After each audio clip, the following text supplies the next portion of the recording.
And in the last two modules, we looked at two applications of the course material in preparation for some follow-on courses, that being statistical quality control and analysis of variance. And we just introduced one topic of, or one aspect of statistical quality control, and that was control charts, focused predominantly on control charts for the sample mean of a process, but we also talked about how you could do that for the spread as well. And so in your manufacturing process, for instance, you've got subgroups of data that you collected, and you have then individual sample means that you're calculating that go along with that particular subgroup.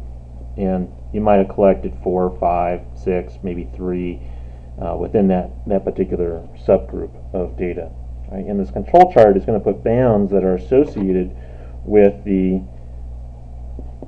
sample mean, where, remember, our center line, if we knew what the true mean was, would be equal to mu. Right?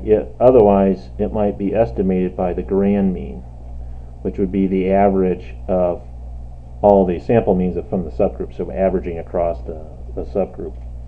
And then we will have established the upper and lower control limits, and typically that's going to be set at the plus and minus 3 sigma. That'd be sigma associated with the calculating a sample mean, not the sigma of the underlying population of an individual specimen or observation. Right? So sigma xn is equal to sigma of the underlying divided by square root of n. Right? Now, of course, just like before, there's a lot of different things that happen when we don't know sigma, and so our estimator for sigma was one of two basic approaches. Either we took the range and the average range of all of these and divided by this constant d2 that was a function of our sample sizes, or we take the sample standard deviation and the averages of those across all those subgroups and divide by a different constant, C4, that we looked up. And the first one is a little simpler, easier to process if you're doing things by hand. Of course, if you're doing things in the computer, it doesn't really matter. Either one works. For small n, there was not much difference between the two approaches. You got pretty much the same bounds either way. And what we were looking for was to see that did we end up with one of these data points outside of our upper or lower control limit, in which case we'd say that the process was statistically out of control. If we had, remember, we divided these into zones as well at the 1 and 2 sigma bounds, and so we had some other rules about how often we had points that were on one side of the line and how many out of how many in a particular zone or further out of that zone. That also was a part of what we were doing. Now, one critical thing that you really have to be very careful about is that specification limits are not control limits. Right? And control limits are all about an aggregate, in this case about x bar. Specification limits are about individual observations. Excuse me. All right, now the other major introduction that we did here at the end of the course was analysis of variance, where this is really about the design and analysis of experiments. Right? And what's different about this as to what we were doing before with hypothesis tests are that we have more than one group. So here we are looking at a typical case of the population means for a whole bunch of groups, maybe up to A rational subgroups, that we were saying that those are the same, and implicitly we were assuming that the variances of each for all combinations of I, J were the same as well.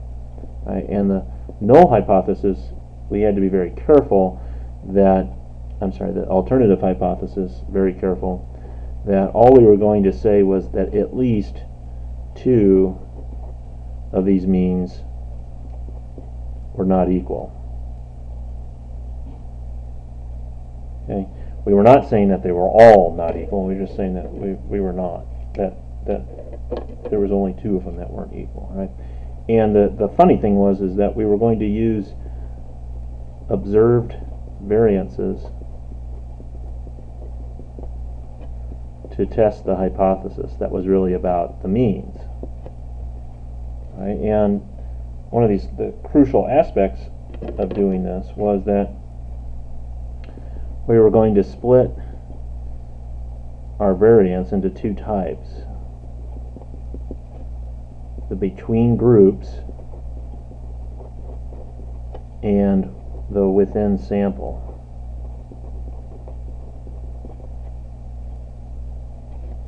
Right, so we had variation within subgroup 1, we had variation within subgroup 2, etc., etc., etc., and we were going to split what was happening within that group as compared to the variation that happened between these groups. Right, and that led us to then this mean square for the treatments, that's the between groups, equal to the sum of squares for the treatments divided by its degrees of freedom, A minus 1. That's the number of groups.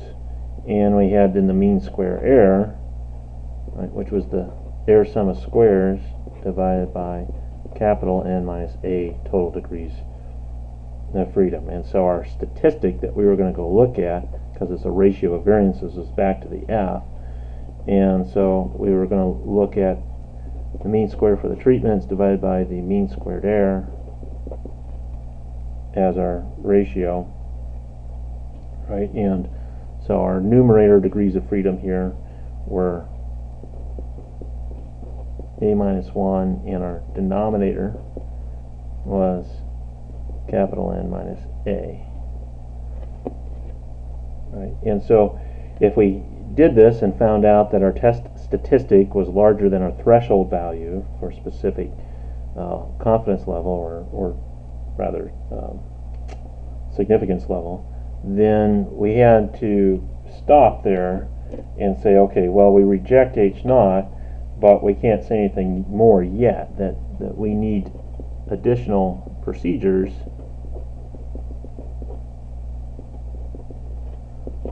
to identify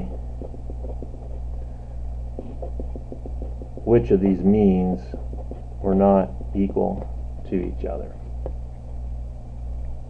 Right? And in both cases of the control charts and the analysis of variance, we didn't do extensive work there, because again, you could spend entire courses and multiple courses on just the subject matter.